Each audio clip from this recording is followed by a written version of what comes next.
presence of the Holy Spirit to be in our midst and speak through us and not ourselves. It's my prayer for Christ's sake. Amen. Okay. Amen. Man. The lesson for the week is waging love. Waging love. Now, if we turn to our lesson study for today, lesson number 11, we see a little picture there. And if you had to write a caption under that, what would you write? Anyone? Waging love. And look at the picture and see what you think that is and what's going on, and tell me what you would write instead of, Waging war. Yes. Yes. Waging love instead of war, because we see a little guy down, some soldiers, one soldier carrying a little flag, and then you see some other guys carrying spears. But what the lesson is trying to get us to see today, wager love instead of war. Okay.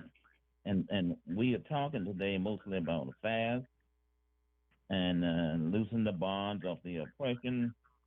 We're going to be talking about Sabbath reform, and as we get along the way. Now, let's go and read the memory text. Someone read that for me, please. I can read it. Go ahead, ma'am.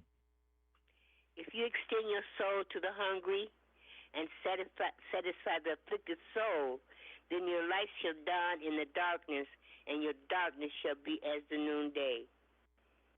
Okay, that's a very good text. What are you getting out of that, ma'am?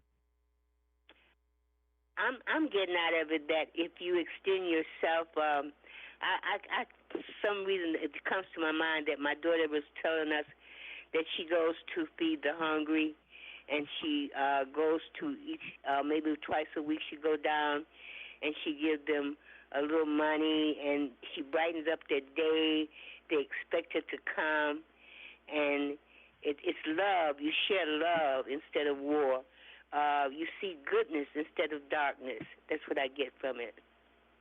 Very good, very good. Your goodness will shine like the noonday in the midst Amen. of the darkness. If you do Amen. all of that. Okay. Okay. Now, I'd like to add, and it says, go ahead, man. your darkness shall be as the noonday, that things in your life will be bright. You will be blessed when you bless others. Exactly. Okay. Now, let's go into the introduction here a little bit about. Someone read the first. Well, read the whole thing. Read the whole thing on Sabbath afternoon about a Jewish cantor, and go on down.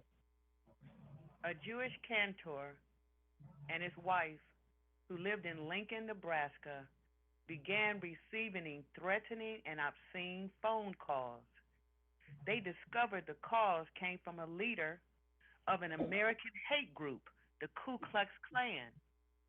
Knowing his identity, they could have turned him in to the police, but they decided on a more radical approach. When they learned that he was crippled, they showed up at his door with dinner. He was utterly flabbergasted.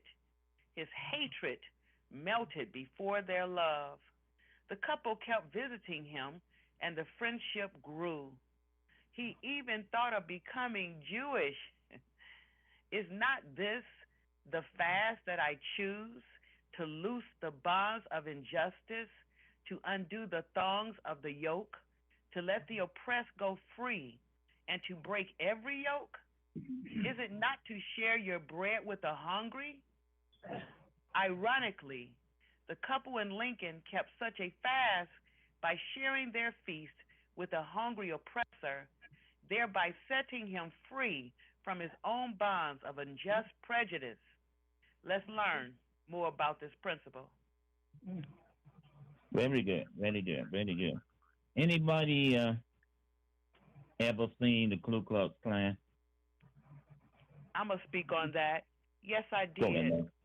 when I was in college at Akron, and one of the girls came from, I think it was John Adams or whatever. She was kind of meek and really small, and she was raped by a Baumgartner, Tom Baumgartner. I guess he was related to a politician, and Uh-huh. they let him out on a signature bond. He came up to the student union, and she saw him the next day and got so afraid she ran into the bathroom, had a heart attack, and died. This girl was Wow. 19 years old. Oh my He goodness. went he went on trial, and that's when I saw the Ku Klux Klan marching on the university. I couldn't believe it. I thought that was back in the olden days, but they were on the university. Yes. Thank you. Yes. Yes. And believe it or not, and Andrews University up in Berrien Springs, Michigan, our Seventh Day Adventist university, they burned crosses there when black students was coming in. That was in the 70s.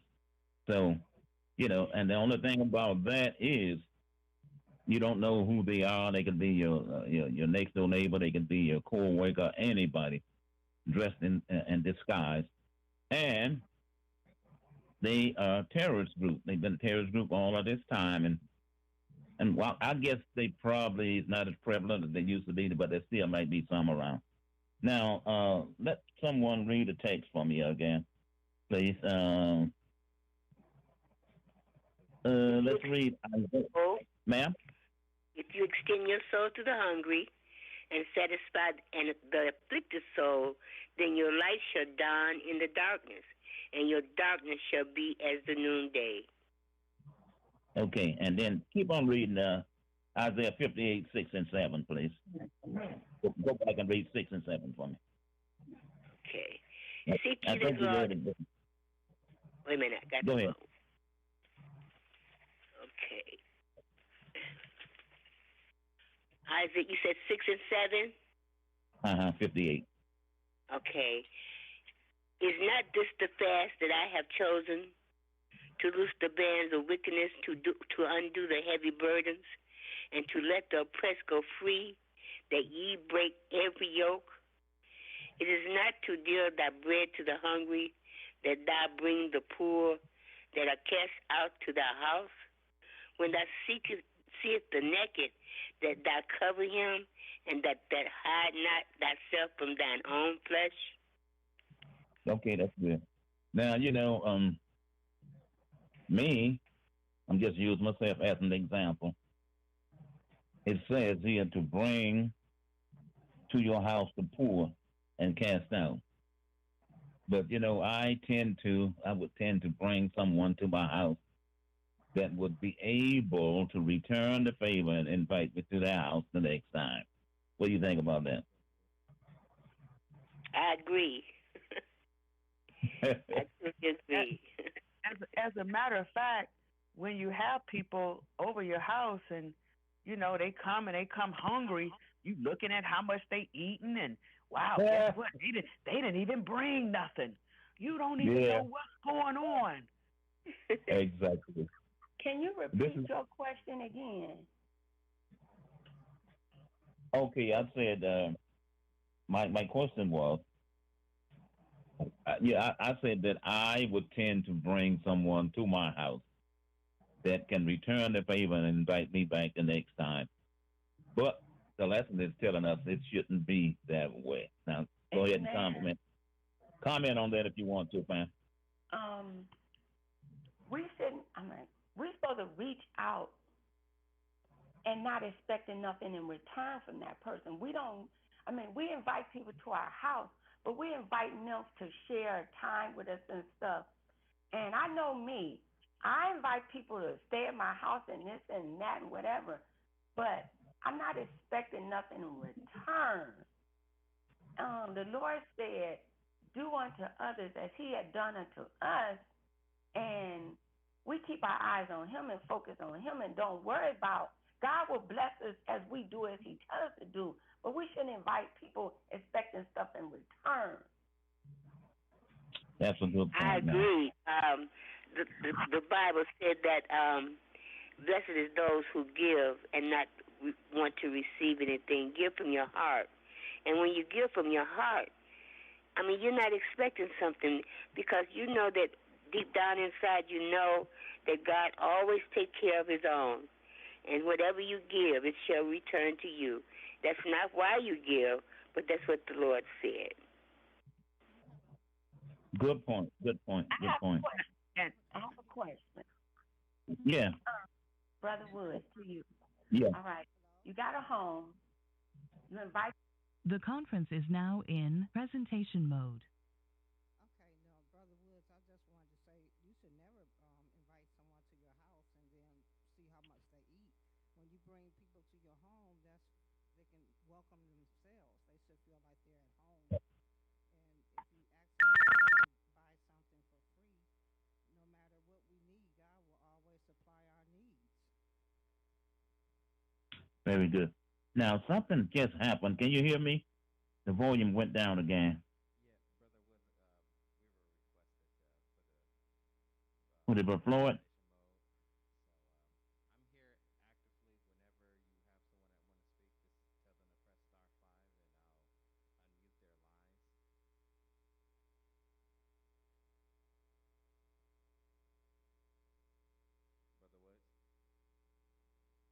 Yeah. Barely. I can barely hear you.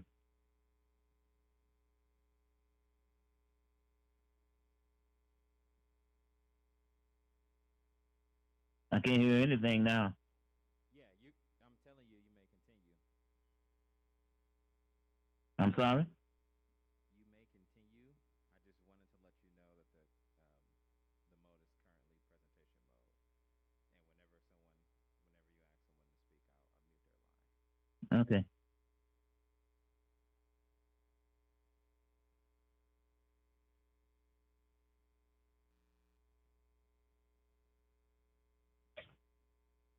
Are we ready to continue? Yes, continue. Okay, let's go over to Sunday's lesson. To buy something free. To buy something free. Now, the text says, everyone who thirsts, come to the water, and you that have no money, come buy and eat. That seems like a contradiction here. What do you think? If you have no money, how can you eat? And what is it talking about? What type of, is it talking about literal food? What is this text telling you? Anyone? Okay, I'd like to answer that. Can you hear me, Percy?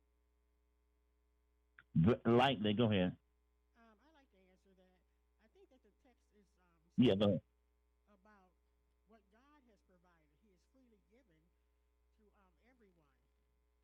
So they have an opportunity to have that substance, that gift, even though they don't have any money to pay because they could never pay. So that's what it's implying there. Who's this, Pat? Yes, this is Pat, and this is Barbara Stubbs. Okay. Go ahead, Bob.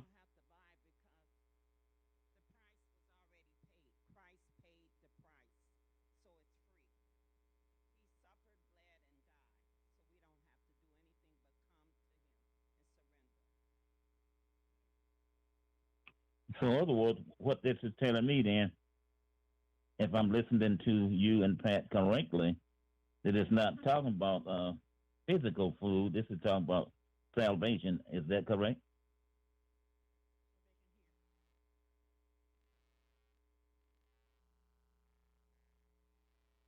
Did you hear that comment?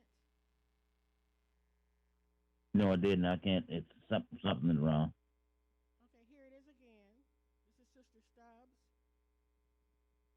I was Yeah. saying that we don't have to pay. It's free because Christ paid the price. He suffered, bled, and died.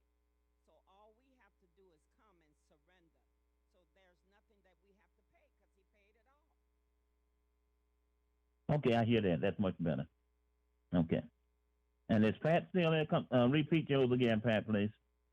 Well, what I said was similar to what Barb said. God has already made provisions for everyone to receive salvation. It's free, and we don't have to pay anything. So everyone is invited to reap the benefits of that gift. And if there was payment, we could never pay it. So that's what I said. Okay. So then what I'm getting out of the whole thing is it's not talking about physical food. It's talking about salvation, and we can't buy that, okay? Just like you said, Christ has paid the price for all of that for us in advance. And it's free for the asking and free for the taking. Don't have to buy it because we can't buy it anyhow. All right? Is that correct? Amen. Now, let's go to a text from it, please. Let's read, can we read, someone read 1 Peter chapter 1, verses 18 and 19. This is the price for our salvation. Brother Woods, we have a hand raised. If they'd like to read, I'm going to go ahead and unmute their line. Line ending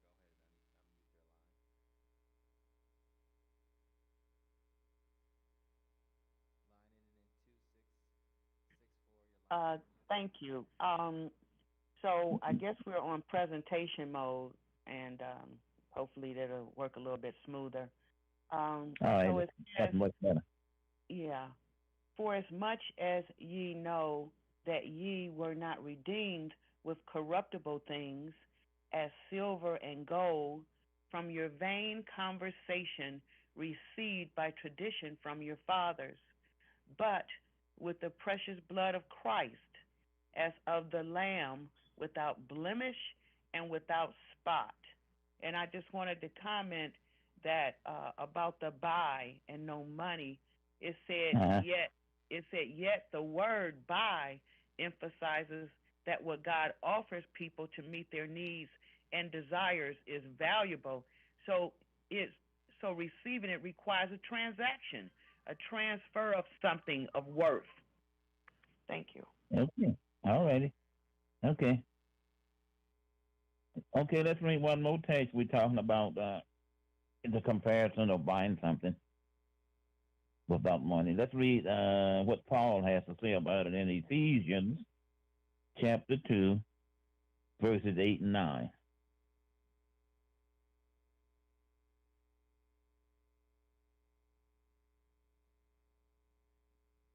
have it. For by grace Go ahead. we are saved through faith, and that not of ourselves, it is a gift of God, not of works, lest any man should boast. Okay, we can see that it's the gift of God. One more text, then we'll move on to the next one. Luke 14:26. Sister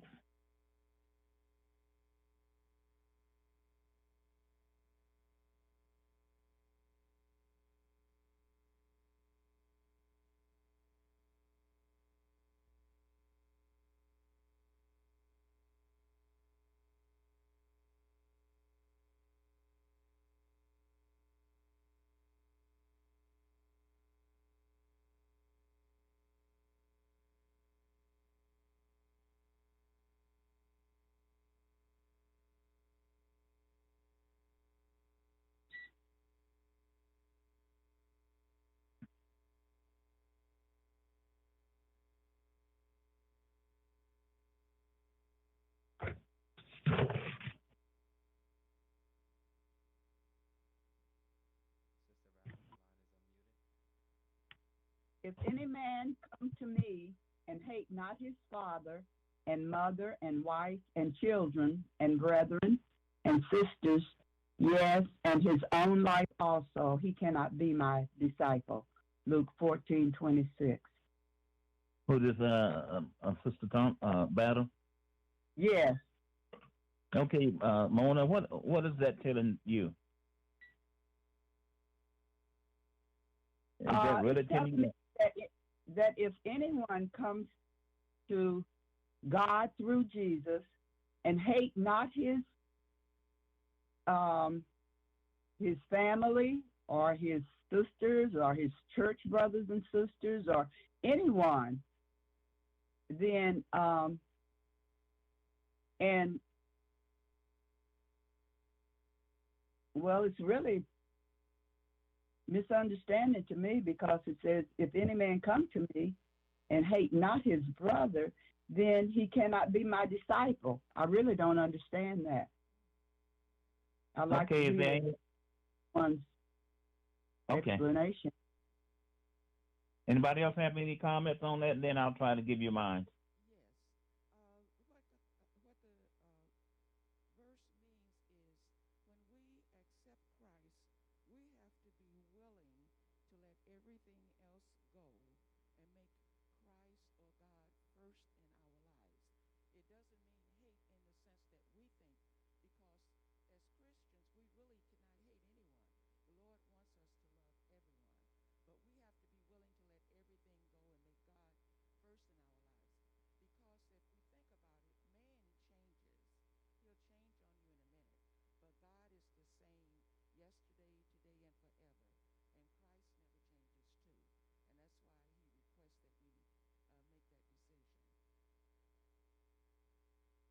Okay. Yeah, go ahead. What Sister Parker just said.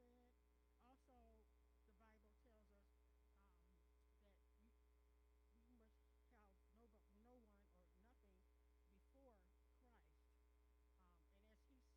that we must have no one or nothing before Christ. And as he spoke to Peter, when he was speaking to Peter, he simply asked Peter. Peter said he loved him. And he said, "Are you sure, Peter? Do you love me more than these?" That meant anything. Anything. So God requires all of our love, 100% of our love, and he has to be the first priority. So that's what that text is speaking on. Not hateful hatred, but love of Christ is number one in our lives.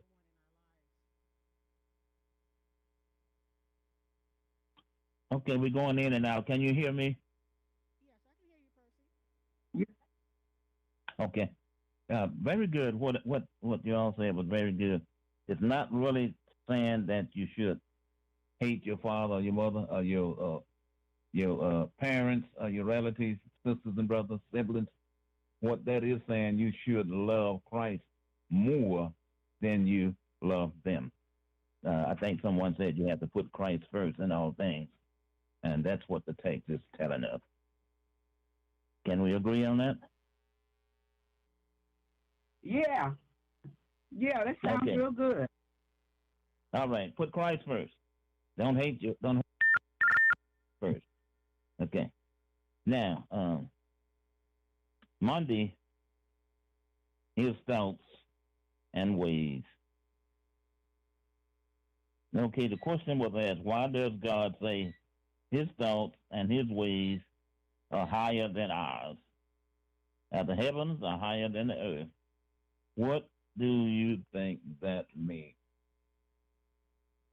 Of course, we know that his thoughts are higher than ours, but can someone perhaps unpack on that a little bit and elaborate on that a little bit more?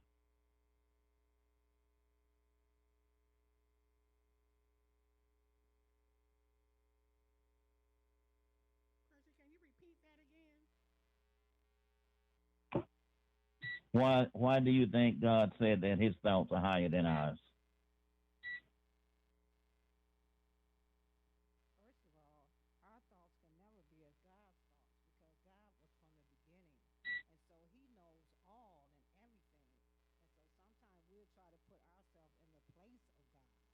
But we never know. God's thoughts is much more higher than we can ever think.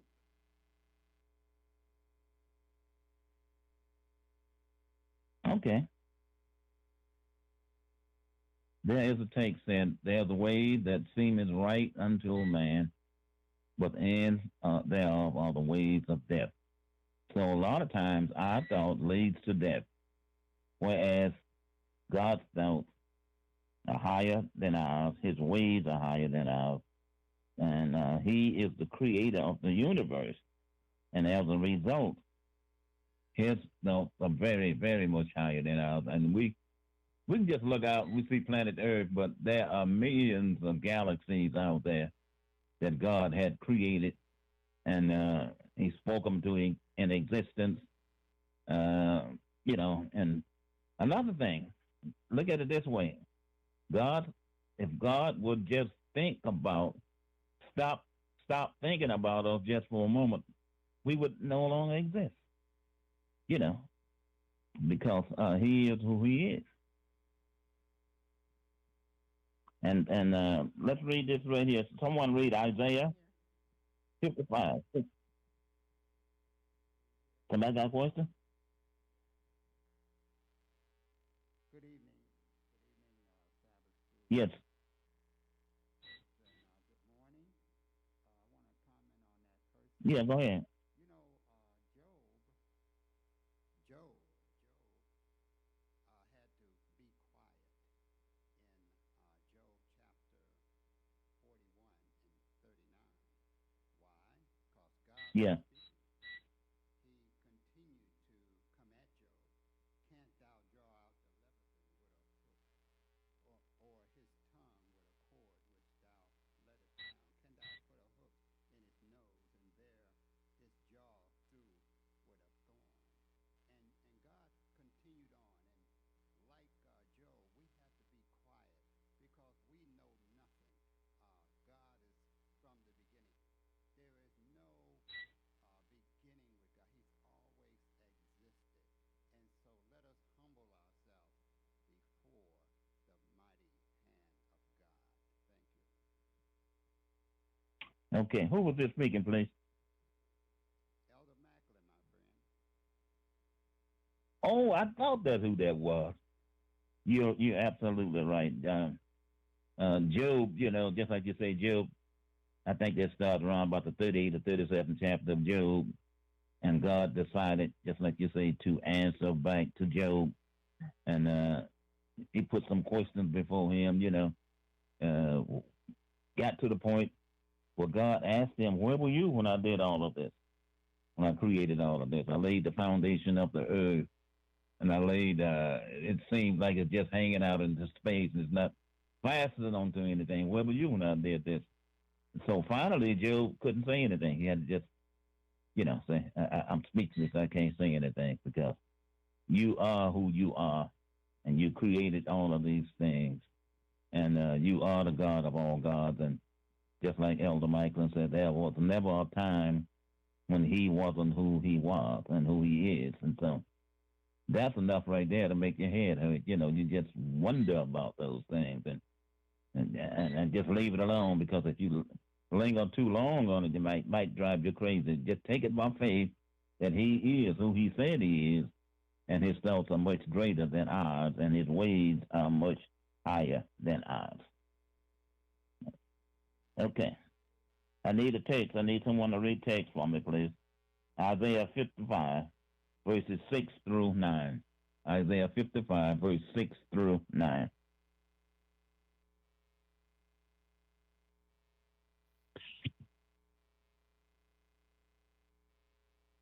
Brother Woods, we have a few hands raised. Yeah. Williams Charlie, your line is unmuted.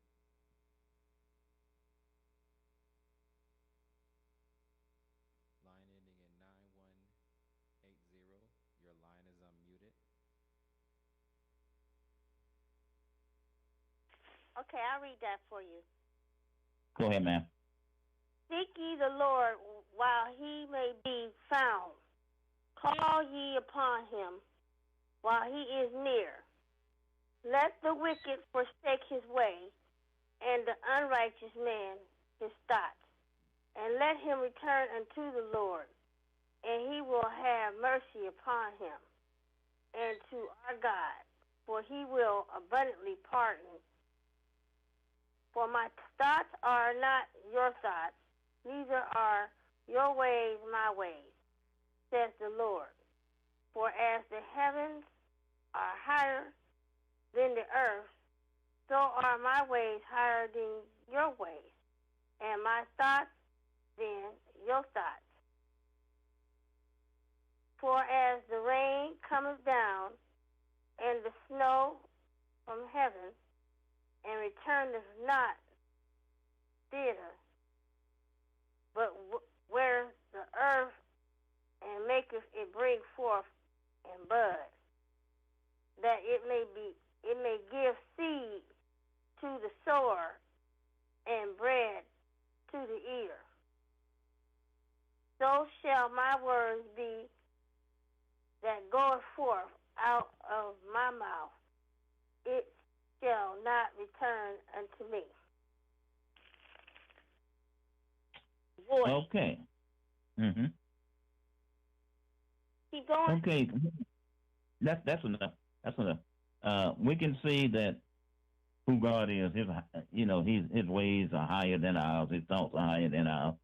And then I think in part of that text you said the rain and the snow comes down to the earth.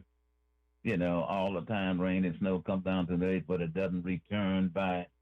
It waters and birds the plants and things like that. And then it also reads that all of the rivers enters into the ocean, but the ocean never overflows. So we know what kind of God we got. He just didn't do these things out of the spur of the moment.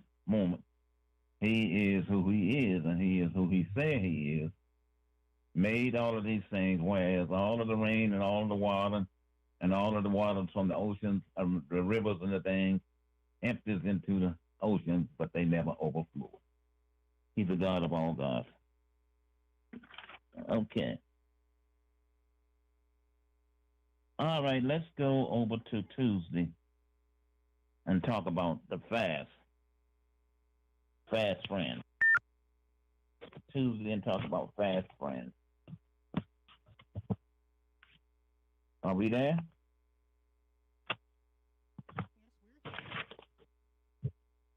Okay. Everything seems so quiet, I have to keep answering this. Now, let's read Isaiah another one.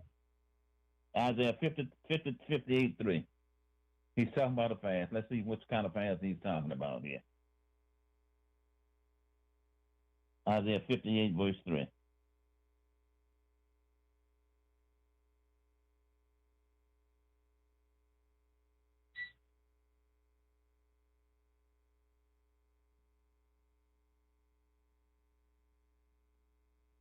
Wherefore have we fasted, say they, and thou seest not?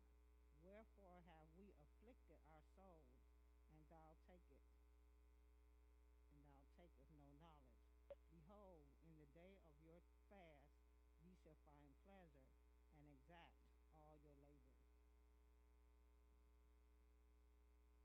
Okay.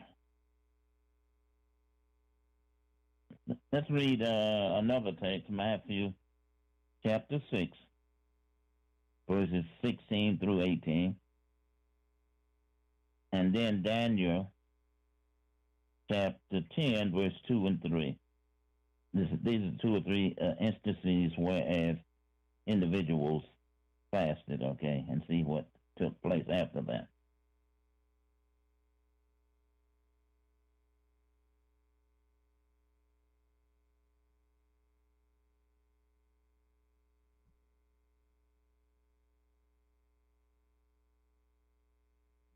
Brother Woods, we have a hand raised. Go ahead. Sister Battle, your line is unmuted.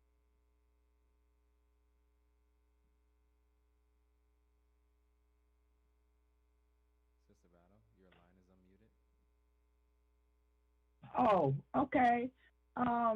And I say also unto thee that thou art Peter, and upon this rock I will build my church, and the gates of hell shall not prevail against it. Is that Matthew 6, verse 16 through 18? Oh, I think I read the wrong text. What was that text? Matthew chapter 6, verse 16 through 18. 16 through 18. Matthew 6, 16 through 18. Okay, hold on. Okay, we got you. I got it. But when Herod heard thereof, he said, It is John whom I beheaded. He is risen from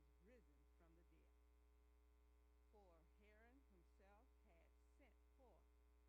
For Herod himself had sent forth and laid hands upon John. Oh, Do you have a sister battle? No. But my Matthew 6 verses 16 through 18 read differently. What do you say? Mine saying, moreover, when ye fast, be not as the hypocrites of a sadness, for they disfigure their faces, that they may appear unto men to fast.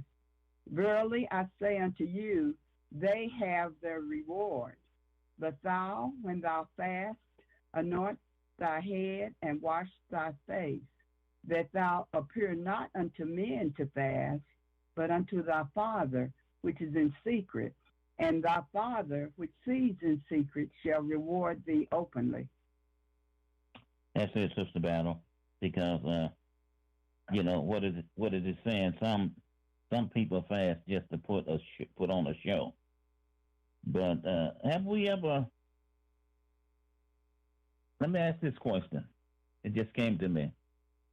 A lot of times when people are fasting and done this and the other, it says they put on sackcloth and ashes. You ever heard of that term, sackcloth and ashes? What are you? Yeah. What are they doing when they put on sackcloth and ashes? They're letting people know that they're fasting. They're making it that they're fasting. But in those days, that was the custom and the proper procedure for a fast. So, but nowadays, we fast outward, and we let people know, oh no, I'm fasting. Oh, I'm hungry. I'll be glad when this fast is over, and so forth. That's like giving God the glory, and it's not a true fast. And Brother Macklin right. Yeah, put on sackcloth and ashes. Go ahead. I'm sorry. Go ahead. In my mind, oh, someone else. Afflicting. While the people were afflicting themselves, while they were actually afflicting others, this form of fashion is sometimes they themselves have come up with, or watching others being afflicted. Jesus did not require them to fast like this. They actually mischaracterize God. And so we should be fasting to break down strongholds.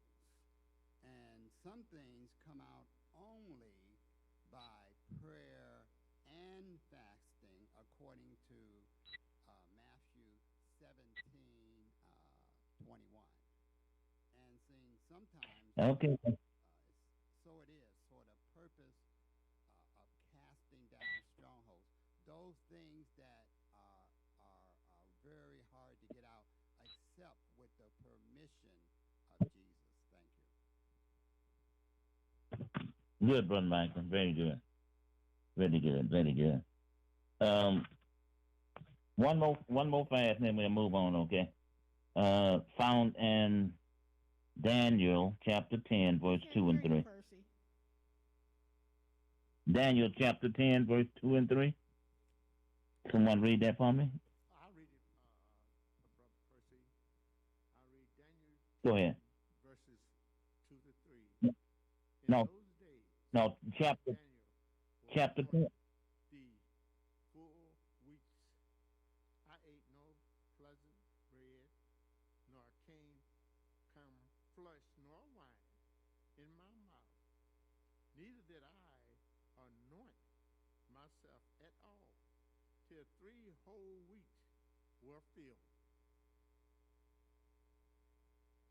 Okay, well, sometimes it takes quite a bit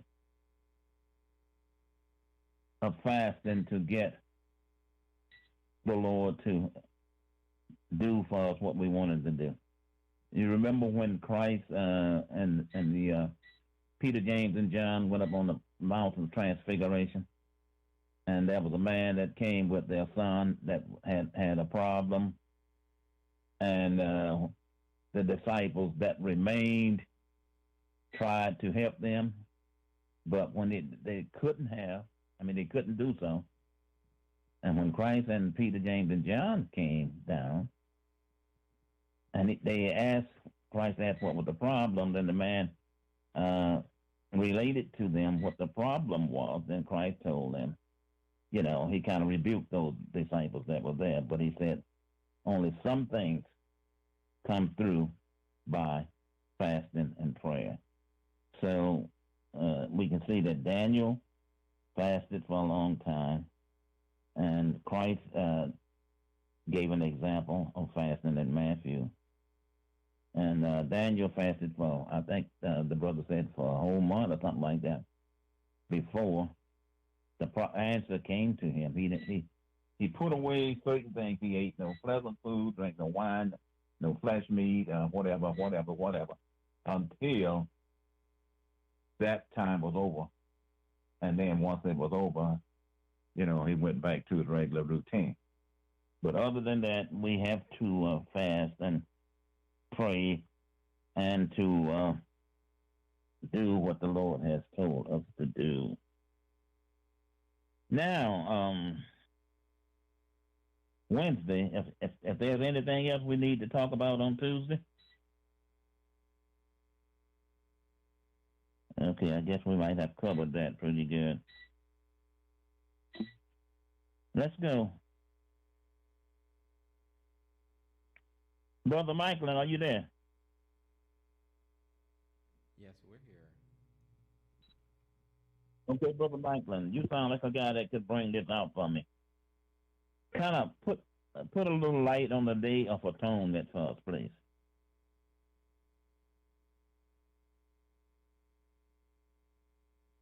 Can you repeat that, Brother Macklin? Can you repeat that, Brother Woods? Oh, give us a little light on the Day of Atonement, Yom Kippur.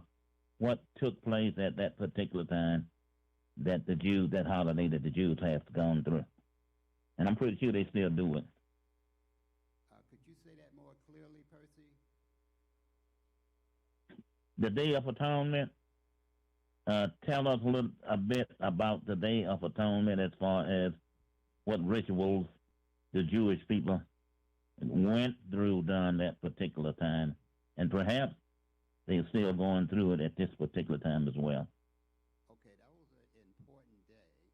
It was an important day, and it's the same thing that we should be aware of in our day to afflict our souls. Let's go to, if we go to Psalm 139, 23, and 24, we're to ask Jesus to do that work in us, search our hearts. We need to get up on the operating table and allow him to show us our sins, our shortcomings. I've seen this happen time and time again when we ask the Lord to search our hearts. I've seen it happen within an hour, within the next day. That prayer will get answered quickly because Jesus is the Lamb of God that taketh away the sin of the world. And so I'm not so much going to focus on what happened back in that time, but it's our time. We're to afflict our souls. How do we do that? In simply coming to Jesus and being also, according to Philippians chapter 2, verse 13, worketh in us the willingness, and to do of his good pleasure. It's all done by God, and we need to, as he knocks on the door, it's a personal thing. He works with both of us. He works with all of us individually. As he knocks on the door, as he is courting us, we need to answer that door. We need to open the door into our hearts. Very good. Thank you for bringing that up. The Day of Atonement, just like you said, was a very high day that the Jews looked to. It was, excuse me, similar to the Sabbath day. They didn't do any work on that particular day, and they just laid everything aside, and it was the most holy time in the Jewish economy, the Day of Atonement, which is also known as Yom Kippur. And I'm pretty sure that those Jews that still looking for Christ to come go through that now, because I think Yom Kippur, the Day of Atonement, usually comes around when, in September or something like that? Anybody haven't? I seem like I read something about September when it comes. And it, lasts for a little while. And that is when they look to the Lord for all of the things that they have done. Now, let's look at Isaiah 58, verses 6 through 12. I'm quite sure we might have read that already. Let someone read Isaiah 58, 6 through 12. And then we're just about wrapping it up. Yeah, go on.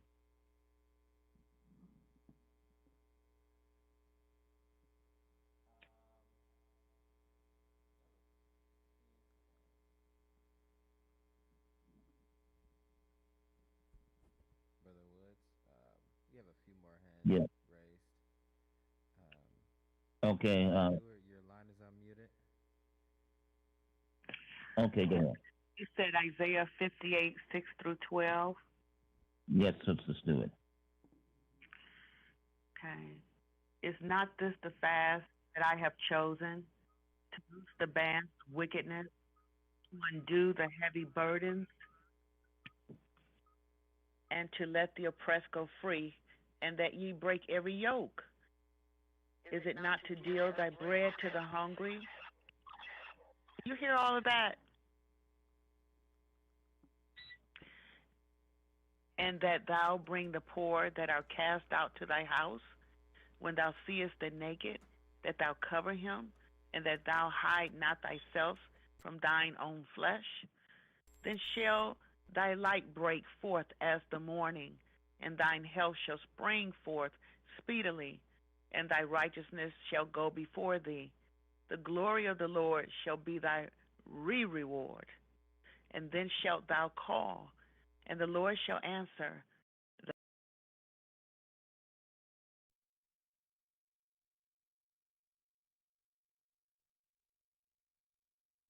Forth of the finger, and speaking vanity. And if thou draw out thy soul to the hungry, and satisfy the afflicted soul, then shall thy light arise in obscurity, and thy darkness be as the noonday. As the Lord shall guide thee continually, and satisfy thy soul in drought, and make fat thy bones, and thou shalt be like a watered garden, and like a spring of water, whose waters fail not. And they that shall be of thee shall build the old waste places. Thou shalt raise up the foundations of many generations, and thou shalt be called the repairer of the breach, the restorer of paths to dwell in. Okay, this Sister Stewart? Yes. Okay, while you're there, Sister Stewart, go down.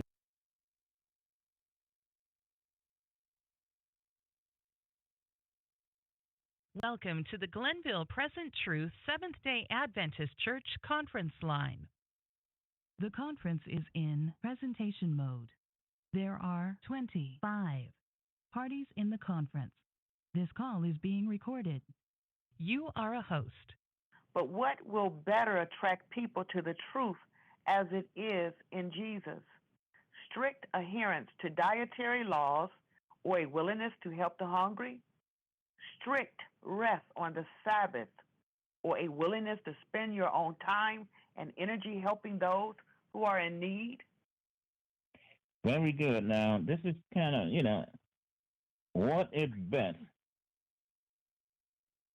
to adhere to strict dietary laws to help the people when they're hungry. Help then the people when they're hungry. Okay. And they said, but,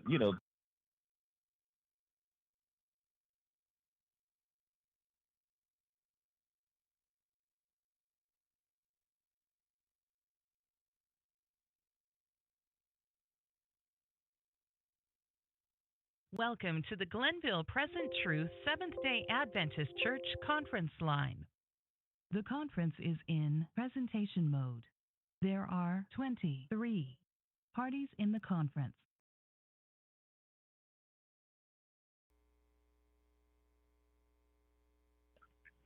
Matthew chapter 25, verses 40, and James chapter 1, verse 27.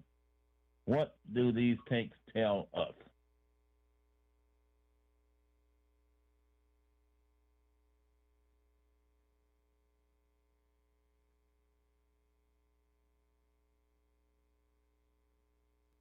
Welcome to the Glenville PresentTruth Seventh-day Adventist Church conference line. The conference is in presentation mode. There are 25 parties in the conference. This call is being recorded. You are a host.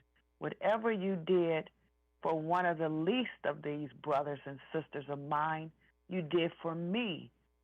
And then James 1:27. 127. Religion that God our Father accepts as pure and faultless is this: to look after the orphans and widows in their distress, and to keep oneself from being polluted by the world. So what that's saying to me is, these laws, he made the laws, but the real law is love. Okay, ma'am. That's it. Yeah, go ahead. And if we keep that in mind, that's going to supersede everything. If somebody needs you, I can't do that. This is the Sabbath. You need to do that. I recall it said, forgive me, but whatever I did was based on love, that the Lord will forgive us based on love, that we do some things that is not right, the rule. He wants us to take care of each other. That's what it's really about, to love each other, to forsake self